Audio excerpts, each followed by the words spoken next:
Nagbabalik po yung mga kagapay at sa pagkakataong ito ay kapiling pa rin natin si Ma'am Juanita Nebran, Police Chief Superintendent, isa hong Woman General at siya po ang kasalukuyang hepe ng Women's and Children Protection Center.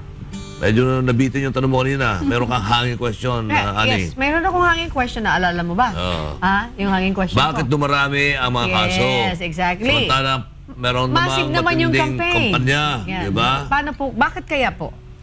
Isa sa mga rason kung bakit tumataas po yung data po natin sa mga abuses ngayon po. Kasi nakikita po namin na halos lahat ng mga ahensya ng gobyerno po natin tumutugon po sa mga ganong mga kaso po. Hindi lang kami po sa kapulisan.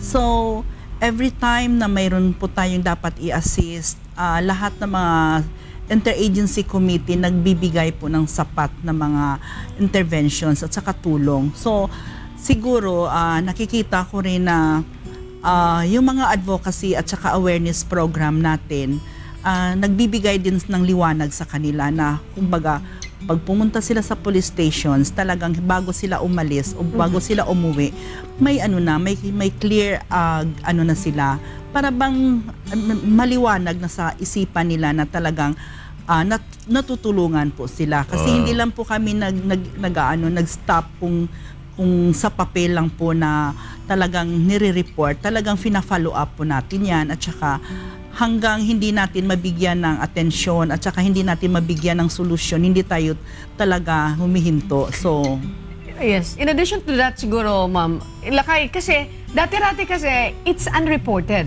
But this time, I don't know if you will agree Mas with matapang na me. sila mag-report ngayon. Parang reported na ngayon, nakakapagsumbong na sila. Kaya siguro masasabi na dumami yung talaan. Tsaka nakikita namin na nangyari na. May nangyari. May nangyayari May na. nangyari sa kanyang mga report, sa kanilang mga reports. Ibig sabihin, diba? kapag nagsumbong ka, teka muna, baka inaakala nyo na hindi kayo mabibigyan ng justice, abay, nagkakamali kayo. Because this time, check na magkakaroon kayo ng katarungan. Pero ano mo gusto kong malaman kay Ma'am yung bang mga natutulungan niyo kasi anong ratio ng, kasi madalas, madali lang na, kung ba may nagsumbong na babae, nauuwi lagi sa hiwalayan yan, di ba Ma'am? So, ang sa akin naman ilang porsyento yung napag-reconcile nyo sila? Kaya That's a good nabubuo muli yung pamilya, di ba? Dapat yun ang trust. Hindi yung pagdating ng babae, hiwalayan mo na, walang hiyang lalaki yan. Di ba? Walang kwenta lalaki yan, di ba? example ko lang, yung mismo sa amin sa kapulisan, sa organisasyon. Once na may nagsumbong na asawa or mga anak, kasi syempre hindi lang kasi asawa ang pwedeng magsumbong. Pwede rin yung mga anak, yung mga inaabandon ng mga tatay nila na pulis. So we see to it na pagdating po sa Women and Children's Desk, nakikita kasi namin po na hindi lang naman lahat nagkaroon talaga ng malaking problema. Mayroon lang kasing mga aspeto na parang hindi lang po nagkakaintindihan. At saka kasi yung nature ng trabaho na kasi ng mga kapulisan po natin ngayon, medyo sabihin na lang natin, hindi talaga full blast yung 100% nasa pamilya. Kasi it's work and pagtupad ng tungkulin muna. Kasi yung minsan yung asawa, hindi kasi naiintindihan.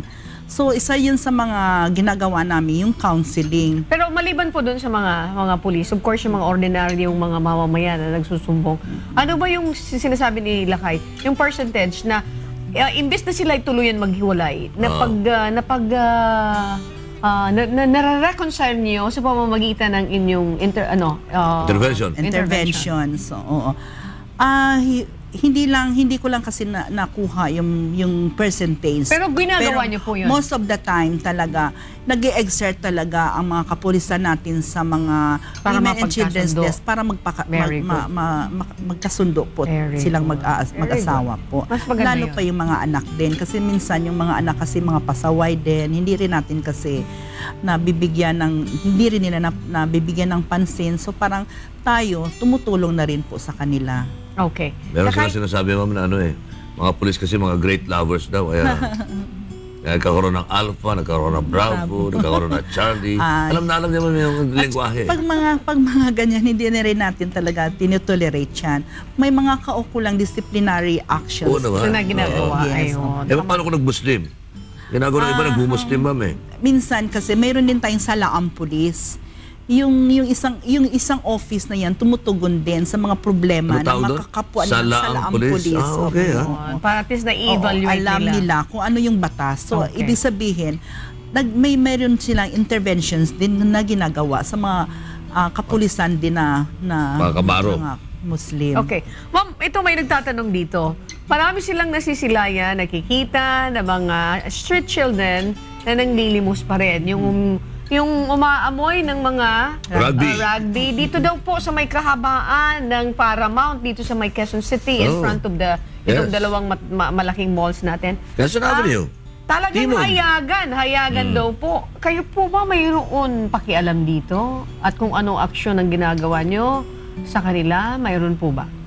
Yes, actually, hindi lang talaga dapat kami lang mga kapulisan. Mayroon po kasi tayong mga local government units na kung saan yung talagang area po nila yan. So, Local government units. Meaning to say, oo. since that's sakop ng Quezon City, Quezon City is responsible for that. Yes. At saka mayroon kasi tayong interagency committee sa mga welfare ng children po natin, women and children. So kami, nagkikita-kita po kami niyan every committee meeting para i-discuss po namin kung ano yung mga trend ngayon po sa komunidad. So napag-uusapan din po namin yan. Saka gumagawa din po kami ng aksyon at saka yung mga strategy kung paano din natin masosolve yung mga problema ng mga batang lansangan po natin. Paano yun? Kinukuha, itatawag sa inyo pagkatapos kukunin ng nakakasakop na city government or municipality? Mayroon po minsan tinatawag, tapos syempre pag kinot na yung attention po namin, gumagawa din kami ng kaukulang strategy po namin, nag-ooperate din po kami. At saka bago po kami mag-ooperate, kailangan hindi lang po kami, kailangan po may kaagabay po kami DSWD Okay. personnel sa lokal at saka yung mga barangay officials po. So every time talagang yun palagi ang partners kasi Mga bata ang involved. Oh yes, Yan. opo. Okay, Lakay. Pero alam mo, lugi kami, ma'am eh. Kasi ito, meron kayong Women's and Children Protection. Walang Men's and Children Protection. Kayo meron ka special desk. Kasi Sa mga reklamo ng mga babae. Walang special desk para sa mga lalaki na inaabuso naman ng kanilang mga misis. Kasi Oh. nagkaroon po tayo kasi ng Women and Children's Protections Desk kasi nakikita po natin na parang kumbaga talagang kawawa yung mga kababaihan. May mga problema kasi noon na talagang hindi natutugunan. Pero sa ngayon, kasi yung sinasabi mo, Sir Lakay, na mayroon na pong Women and Children's Desk, dapat magkakaroon na. Siguro in due time. Kasi mayroon din daw mga kalalakihan na binubugbog ng kanilang Oo, mga meron asawa. akong kilala, newscaster pa eh. Oo, newscaster, So- takot-takot ang asawa eh. Binubugbog na misis eh. Talaga. Siguro, baka isa yan sa maging natin. Pag marami na talagang lumulutang, Sir Lakay, siguro That's the time. that's the time na magkakaroon na po Nahiya ng naman problema. lumutang. Don't worry, Lakay, ha? Ayun, gagawan pala na action yan. So, speaking, sandali na lamang, isa na lamang po about the protection of children. Yung po bang mga bata na nabibiktima ng iba't ibang klase ng mga pang-aabuso, anong pinaka-immediate protection na dapat natin igawad sa kanila? Coming from the assistance ng ating mga kapulisan. Okay. Kung may na-identify talaga tayo ng mga abused children po, ang ginagawa po namin, interventions kaagad. Kasi hindi naman po kami sa Women and Children's Desk, wala po kaming kakayahan sa lahat ng mga prevention at saka intervention program. So, mayroon po tayong isang ahensya which is the Department of Social Welfare and Development. May mga centers po tayo dyan na talagang sila po ang nagkikater. So, once na kukunin po natin yung sa pamilya, i-house muna po natin doon sa centers po. So, doon na po mag-start yung mga yung mga tulong na dapat bibigay sa kanila, like for example, the counseling, so psychosocial interventions.